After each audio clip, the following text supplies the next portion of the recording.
সকালের কিছু কাজ আর দুপুরের রান্না নিয়ে, আর আজকে একটা স্পেশাল রান্না, ছোট ছোট স্পেশাল মাছ, পুঁটি মাছের রেসিপি করব, সেইটা নিয়ে তোমাদের সাথে চলে এসেছি আমি করোনা নতুন আবার একটা ভিডিও নিয়ে।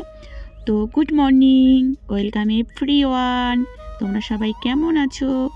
আশা করছি তোমরা সবাই খুব খুব ভালো আছো, আমিও ভালো আছি। তো আজকে পুরো স্নান করার পর এসেছি একদম। স্নান করার আগে আসতে পারিনি, আর আসতে পারিনি একটা কারণ শোনো। আমি ঝাড় দিচ্ছি, বিছানা গুছাচ্ছি, জানলার জল দিচ্ছি, 3টে ব্লকই আমার আজকে হয়নি। মানে ভিডিওটা আমি করেছি, স্টার্ট হয়নি, কী যে হয়েছে জানি না। আমার কাছে মানে আমার ফোনে সাথে এরকমই হচ্ছে আমার সাথেও। তো যাই হোক, তো স্নান করার পরে ফাইনালি এটা ভালো করে দেখে নিলাম যেখান থেকে যেন আর কোনো মিস না হয়। তো একদম স্নান করে চলে এসেছে জামা কাপড় মেলতে। তা সেটাই তোমাদের তোমাদের সাথে নিয়ে একদম শুরু করে দিলাম। তো যাই হোক, আজকে বললাম যে একটা স্পেশাল মাছ রান্না করব, সেটা সাথে থাকো, দেখতে পাবে অবশ্যই। আর তোমাদেরকে বলবো স্কিপ করবে না, স্কিপ না করে ফুল ভিডিওটা ওয়াচ করবে। আমি কিন্তু বুঝতে পারছি তোমরা ফুল ভিডিও ওয়াচ করছো না। তো যাই হোক, আমার জামা কাপড় পুরো মিলে দেওয়া হয়ে গেছে, আর কালকে যেগুলো ছিল সেগুলোও দিয়ে দিয়েছি মোটামুটি। এই যে, তো ওখানে জল ফেলেছি, তো কাকিমা বললো জ্বালানি ভিজে যাবে, তাই আবার দেখে নিলাম ভালো করে। তো তারপরে চলে আসলাম ঠাকুরের বাসন। তো ঠাকুরের বাসন এখানে অনেক ফুল, ওই যে বৃহস্পতিবারে ফুল দিয়েছিলাম সেই ফুলগুলো ফেলে দিলাম। ফুল জানো তো, আমরা কি করি, ঠাকুরের মন্দির বা ফটোতে দীর্ঘদিন ধরে ফুলের মালাগুলো রেখে দিই, এটা একদমই উচিত নয়। তো ফুলের মালা আজকে দাও, তারপরে কিন্তু ফেলে দেওয়াই উচিত, কারণ এই সৌন্দর্যের জন্য সাজিয়ে রাখার কোনো প্রয়োজনই নেই। কারণ দেখো, আমাদেরকে যদি কোনো কারণে যদি মালা ফালা দেয়, সেটা কি আমরা সব সময় পরে থাকি? না। তো সেই জন্য শুকিয়ে যাওয়ার আগেই জলে দিয়ে দিলেই ভালো, বা কোনো গাছের গোড়ায় দিয়ে দিলেই ভালো। তো যথারীতি আমি ঠাকুরের বাসনগুলো মেজে নিচ্ছি। আর আমি পিতাম্বরী দিয়েই প্রতিদিন ঠাকুরের বাসনগুলো মাজি, বেশ চকচক করে। আমাদের এখানে নোনা জল না, যার কারণে এমনি মেজে রাখলে তো লাল হয়ে যাবে, মানে ওই পেতলের বাসন দেখার আর হাল থাকবে না। সেই কারণে আমি পিতাম্বরী দিয়ে প্রতিদিন মেজে নিই, আর তারপরে গিয়ে মুছে নিই, তাহলে একদম সুন্দর চকচক করে।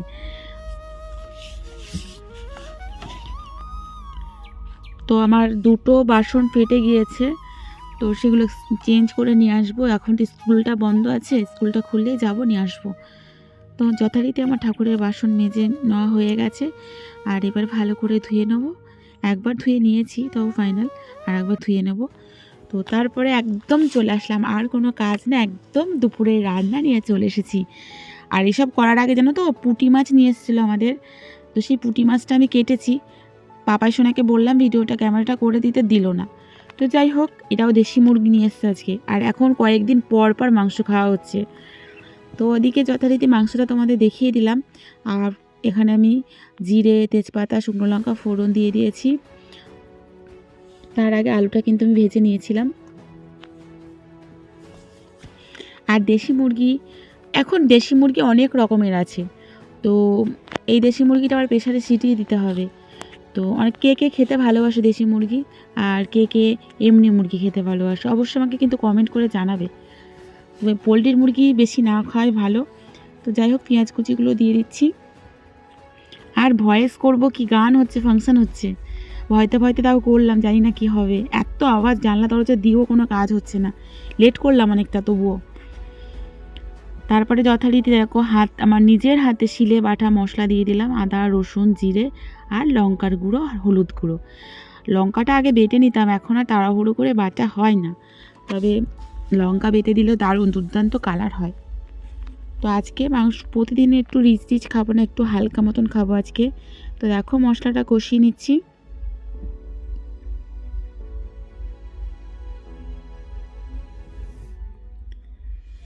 আর মশলা কষানোর ওপরেই কিন্তু সব তরকারি নির্ভর করে তার স্বাদ। যত তুমি মশলা কষাবে, ততই কালারটাও কিন্তু সুন্দর হবে। তো মোটামুটি আমি আজকে খুব মশলাটা মোটামুটি কষিয়েছি, তেলটা ছেড়ে দিয়েছি, তারপরে দিয়ে দিচ্ছি মাংসই দেখো, আর চামড়া সমেত মাংস। তো জন্য তেলের পরিমাণটা কম দিয়েছি, এখানে রান্নার পরে তেলটা ছাড়বে। আর এই ছোটো ছোটো পুঁটি মাছ নিয়ে এসেছিলো বাজার থেকে, চেষ্টা করছিলাম যে তোমাদেরকে শেয়ার করব কাটার সময়। রোদ্রে বসেই কাটছিলাম সব কাজ ছেড়ে নিয়ে, আমার পাপাই সোনা আর ক্যামেরাটা করে দিল না। মাঝে মাঝে কেউ না করে দিলে অসুবিধা হয়, যেহেতু এমন পজিশন ছিল তখন স্ট্যান্ডে হবে না। তো তারপরে দেখো মাংসগুলো আস্তে আস্তে করে কষিয়ে নিচ্ছি নাড়িয়ে চাড়িয়ে। আর ওদিকে আমি এই যে মাংসটা চাপা দিয়ে দেবো, আর এর ফাঁকে আমি ওই যে পুঁটি মাছটা কাঁচা মানে মশলা দিয়ে রান্না করব। দারুণ লাগে এটা, যদি কলা পাতায়ও করি তাও দুর্দান্ত লাগবে। তোমার ওই মাংস ভুলে এই মাছের রেসিপিটা খেতে ইচ্ছা করবে। যদি কোনো লাউ শাকে বা কুমড়ো পাতায় করা যায় তাও দুর্দান্ত হয়। তো মোটামুটি দেখো এই মাছগুলো পুঁটি মাছ, প্রত্যেকটা মাছ আমি একটা একটা করে কেটেছি। তো তারপরে পেঁয়াজ কুচি দিয়ে দিচ্ছি। একদম শর্ট রান্না, যারা একদমই কোনো রান্না পারো না এইভাবে করলে কিন্তু, আর ছোটো মাছ খাওয়া কিন্তু শরীরের পক্ষে ভীষণই উপকার। তো তারপরে দেখো আদা জিরে বাটা রসুন বাটা পেঁয়াজ কুচি দিয়ে দিলাম।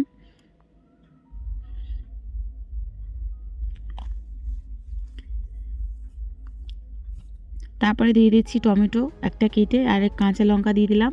কেউ যদি মনে করো এখানে আলু ব্যবহার করবে, আলু খেতে ভালোবাসো দিতে পারো। তারপরে আমি দিয়ে দিচ্ছি লঙ্কার গুঁড়ো। আমি এই রেসিপিটা তোমাদের একদম ভালো করে দেখাচ্ছি, তোমরা করতে পারবে যারা বাড়িতে চেষ্টা করবে। তারপরে হলুদ গুঁড়ো, আর এরপরে দিয়ে দেবো সর্ষের তেল। আমি নুনটা পরে দিয়েছি, স্কিপ করে গিয়েছিলাম নুনটা। তোমরা নুনটাও দিয়ে দেবে সাথে, দিয়ে ভালো করে মেখে নেবে। মেখে নেওয়া কিছুক্ষণ একটু রেখে দেবে, ব্যাস তারপরে গ্যাসে বসিয়ে দেবে। তো যারা মানে এই মাছের রেসিপিটা একবার অন্তত করে খেয়ে দেখো, ছোটো মাছ মানে মটি মাছ বা পুঁটি মাছ খুব খুব ভালো লাগে। আমি যেমন কড়াতে করছি, এটা কিন্তু কলা পাতাতে করলেও ভীষণ ভালো লাগবে। আবারও বলছি, বা লাউ শাক কুমড়ো শাক এগুলোতে করলেও দারুণ লাগবে, দারুণ মানে পাতুরি টাইপের করলে দারুণ। তো মোটামুটি আমি সব কিছুই দিয়েছিলাম। আমার পরে মনে হলো আমি লবণটা এখানে ইউজ করিনি, তাই জন্য পরে আমি এখানে আবার লবণটা দিলাম। আমি আমার স্বাদ অনুযায়ী দিয়ে দিলাম। তো এখানে জল টল জাস্ট হাতের মধ্যে একটু জল দেবো সেটাই দেবো, তাছাড়া আর দেবো না। আর আস্তে গ্যাসটা একদম আস্তে দিয়ে দিতে হবে। তো ওটা মেখে রেখে দিলাম। রেখে দেওয়ার পরে চলে আসলাম আমার চিকেনে। তো চিকেনটা দেখলাম মোটামুটি জল একটু ছেড়েছে, এই জলটা পুরো শুকাবে। তারপরে আমি গরম জল করে রেখেছি মাংসের জন্য, সেই জলটা দেব। আর যেহেতু আজকের মাংসটা প্রেশারে দিতে হবে, তাই জন্য একটু জলটা অনেকটাই ফুটিয়েছি, একটু পাতলা করে নেবো। প্রেশারে দিলে তখন গাঢ় হয়ে যাবে। তো এইবারে মাংসটা আবার ঢেকে দিয়ে চলে আসলাম আমার পুঁটি মাছের রেসিপিতে।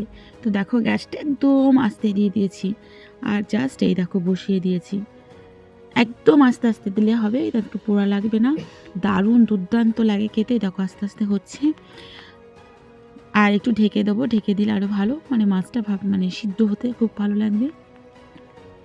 একবার বাড়িতে করে খেয়ে দেখো, কিন্তু খুব সুন্দর হয়। তো দেখো আমি এই যে ঢাকনা দিয়ে ঢেকে দিলাম। তো কিছুক্ষণ পরে ঢাকনাটা যখন খুললাম, দেখলাম এই যে ফাইনাল লুক 5-6 মিনিট পর, দারুণ দারুণ। আর যা স্মেল দিচ্ছে কি বলবো। গরম ভাতে যদি এরকম এই মাছের এই রেসিপিটা থাকে, তো তুমি একতলা ভাত এক নিমেষে শেষ করে দেবে। ওই মাংসটা স্কিপ করে দেবে তুমি, মাংসটা একদমই লাগবে না। তো আমার ক্ষেত্রে তাই হয়েছে, আমি মাংসটা স্কিপ করে গিয়েছি। তো তারপরে আমি এটা দিয়েই ভাতটা খেয়েছি, দারুণ। তো সেটাই আমি তোমাদের দেখাবো, দাঁড়াও। আর এদিকে দেখো মাংসের জলটা মোটামুটি শুকিয়ে এসেছে। এবারে আমি ব্যবহার করব গরম জলটা, কারণ মাংসে রান্নার সময় কষানোর সময় যে জলটা বার হয়, সেই জলটা না শুকালে জল ব্যবহার করলে একটা আষ্টে গন্ধ আসে। তো মাংসের মানে জলটা পুরো শুকিয়ে যাওয়ার পরে জল ব্যবহার করা উচিত। আর আজকের মাংসটা দেখো মোটামুটি দেশি মানে মুরগি, তো মুরগি এত শক্ত, প্রেশারে যে কত সিটি মেরেছিলাম।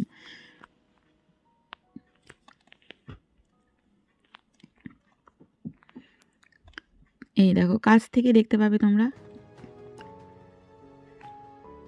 আর যারা যারা আমার ভিডিওটা দেখছো তাদেরকে অসংখ্য ধন্যবাদ, বারবারই বলবো। তোমরা কে কোথা থেকে আমার ভিডিওটা দেখছো কমেন্ট করে জানাবে।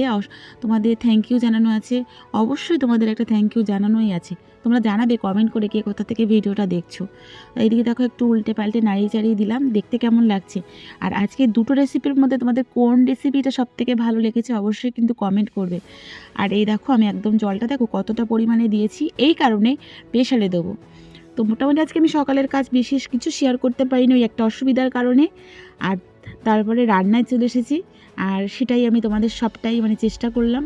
আর মোটামুটি ওই পুঁটি মাছের রেসিপিটা তোমাদের একদম পুরোদমে শেয়ার করলাম, তোমরা চাইলেই বাড়িতে করতে পারবে। তো এবারে দিয়ে দেবো, প্রেশারে নিয়ে নেবো। আর এই দেখো আমার এটা ফাইনাল হয়ে গেছে, জাস্ট নামিয়ে নেবো। দেখো কি দারুণ, এই দেখো দেখতে পাচ্ছ। এক গ্লাস তোমাদের ভালো করে দেখিয়ে দিই, যা গন্ধ দিচ্ছে কি বলবো। আর এই দেখো মাংসটাও ফুটে উঠেছে। এবারে নামিয়ে প্রেশারে দিয়ে দেবো। একটু ভালো করে দেখো, এরকম পাতলা পাতলা ঝোল কিন্তু মাঝে মাঝে খেতে কিন্তু খুবই ভালো লাগে। তো ফাইনাল আমি প্রেশারে এই দেখো দিয়ে দিয়েছি। আর এখন 4-5টা সিটি তো দিয়েই দেবো। তারপরে দেখো নিয়ে এসছে একদম খাওয়ার পরিবেশনের জায়গায় চলে এসেছি। এই দেখো মাংসের ফাইনাল লুক। আর প্রেশারে দিলে একটু এরকমই হয়। কালারটা কিন্তু সুন্দরই এসেছে। প্রথমে ভেবেছিলাম কালারটা আসবে না, কিন্তু দারুণ। চামড়া সমেত মাংসের একটা কালার দুর্দান্ত হয়, খেতেও সেরকম লাগে। দেখো এই যে দেখতে পাচ্ছ। তো যাই হোক, তোমাদের আবারও বলছি ভিডিওটা কেমন লেগেছে অবশ্যই কমেন্ট করে জানিও। আর আমি কিন্তু এই দেখো সেই মাছটা নিয়ে বসে পড়েছি, আর জাস্ট গরম ভাতের সাথে আমার খাবারটা আজকে জমে যাবে। আমি এখন খেয়ে নেব। তো নেক্সট তোমাদের সাথে আসছি নতুন কোনো ভিডিও নিয়ে। তোমরা ভালো থাকো, সুস্থ থাকো, এই প্রার্থনাই করি সব সময়ের জন্যে। তো আমি আগে একটু খেয়ে নিই। বাবা খুব সুন্দর গন্ধ যা দিচ্ছে কি বলবো। আর তোমাদেরকে একবার বলবো বাড়িতে ট্রাই করো। তো গুড ইভিনিং, টাটা, জয় রাধে মা।